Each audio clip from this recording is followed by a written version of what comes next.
everybody. It's Janet. I want to welcome you back. And today we're going to talk about your annual conference or different events that your company does offer. Oftentimes I get asked, should I attend this event? Well, the short answer is yes, absolutely. Studies will show that those that attend events are the most successful. But I know what you're thinking. I've heard it a million times. I can't afford to go. Well, I'm going to tell you right now, you're in the best business because you can sell your way to your trip. If you know how much the trip is going to cost you, why not set that goal right now, early in the year, and make that decision that if I sell this much, I am going to earn my trip. So no excuses there. So you've said, yes, you're going to go. Now what?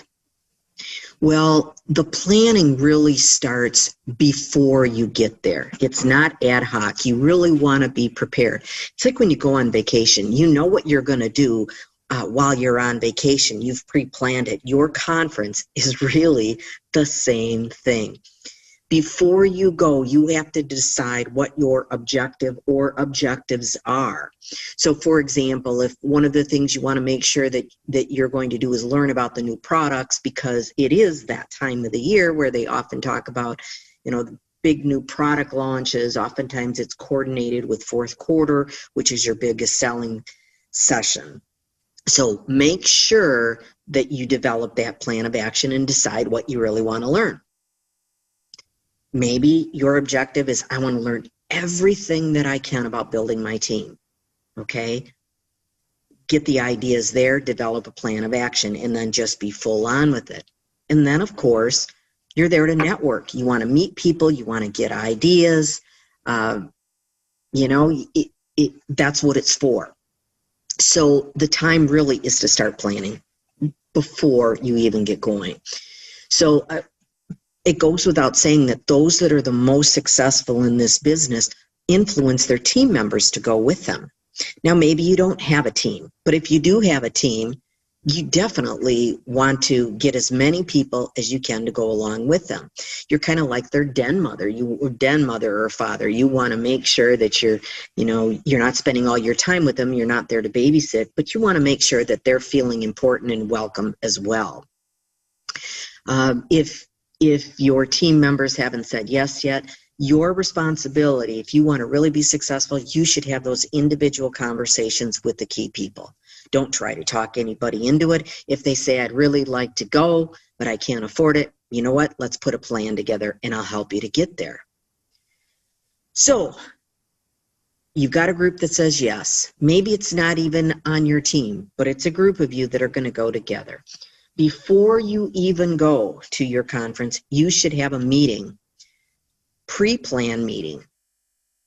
And I'm going to tell you, these techniques work whether it's for you by yourself or it's with a team member. So you want to get a meeting on the book 2 to 3 weeks beforehand, maybe even a little farther. And right off the bat, you should schedule a follow-up meeting after the conference. So for example, if your conference is a Friday, Saturday, Sunday, you're going to fly home on Monday. On Wednesday or Thursday, you should have a meeting scheduled right off the bat. Don't wait to schedule the meeting. Have everybody put it in their books. Okay, so schedule that follow-up meeting right away. The other thing that you should do, put in your planner that you give yourself an extra day or two for planning after the meetings. Very, very important. What happens too often is people get all of this great information and then they just go right back in to what they've normally done, and they've got all this information, but they haven't taken the time, put the plans together to execute it. So a couple things you could think about in your pre-conference planning is, I like to divide and conquer.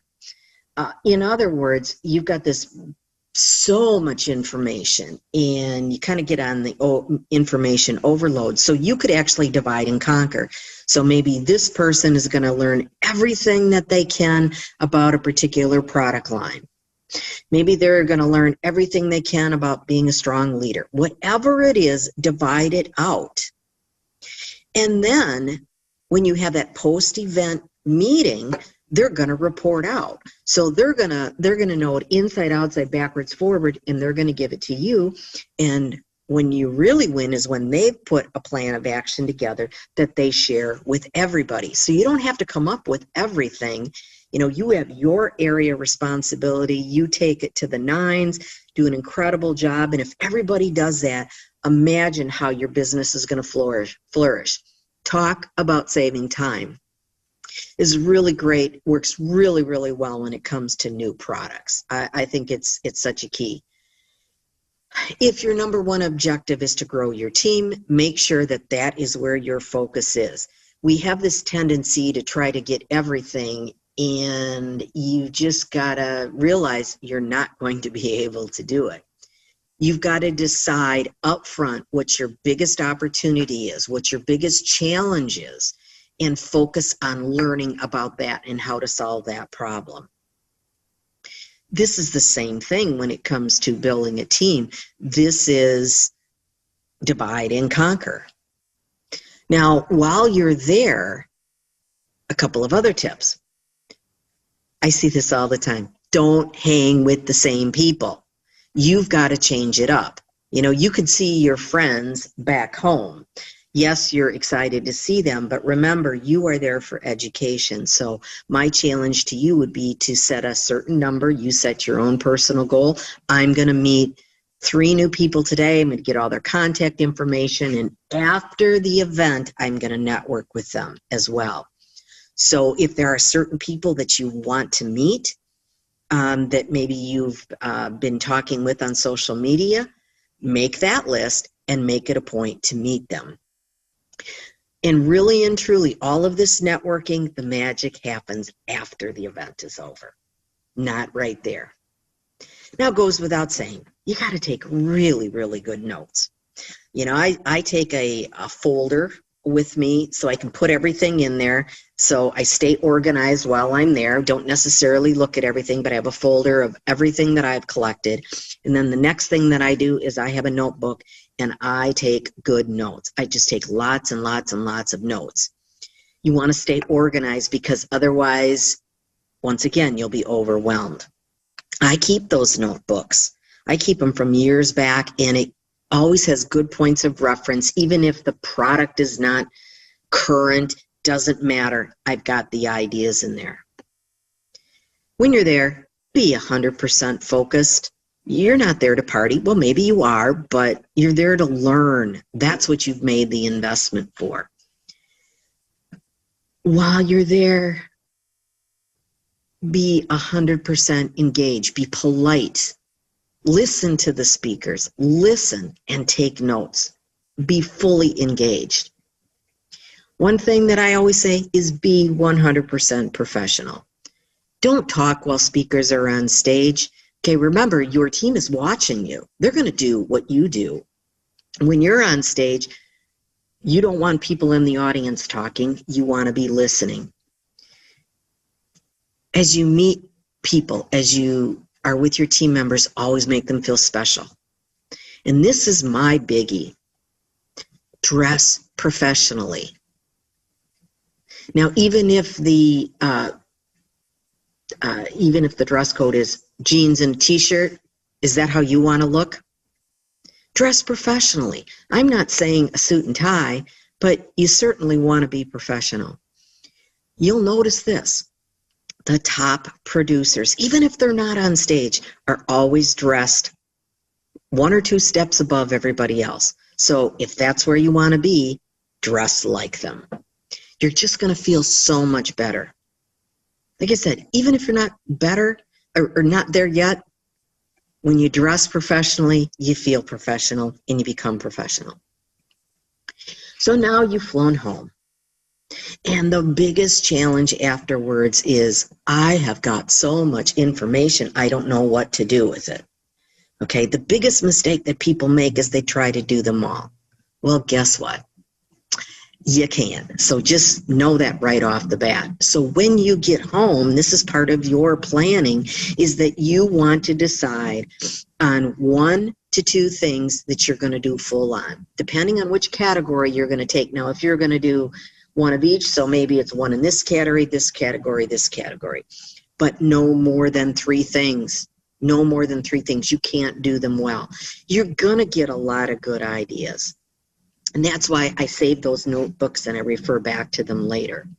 If you try to do too much, you won't succeed. And honestly, you're going to feel overwhelmed and you'll do nothing. While you're at the conference, don't rush into decisions, okay? Because you're in the hype and you're excited and that type of thing. Use the 2 days after the event to think about it and to plan. Don't rush that decision. Now, while you're at the conference, they're going to be extending offers to you. You should take advantage of those offers. You don't have to take advantage of all of them, but maybe even set a budget before you get there. So too often, what I hear when people say, I ask them, why do you go to your conference? And they say, oh, I go to get motivated and inspired. Well, that's really great. And you will. There's nothing like it. But what happens when you come back? You've got to keep yourself going and keep yourself excited. And then you've got to take action. But remember, that motivation needs to come from within. It's great that you get it from outside sources, but you've got to stay and keep yourself motivated. Stay motivated, inspired, and that all starts with your goals. And throughout the session, there's things that we talk about of how you can keep yourself inspired and motivated, but it all starts with your goal. So in conclusion, yes, you need to go to your annual conference, quarterly conference, whatever it is, you should go. When you go, make sure that you plan beforehand, that you've got a plan of action that you're going to execute while you are there, and then make sure you have got those 1 to 2 days of planning afterwards, and then you'll be successful, because it's an investment, and it's an investment in you. And I will tell you, you will skyrocket your business when you do it the right way at an annual conference. So take care, everybody. We'll see you in the next session and on the side of success.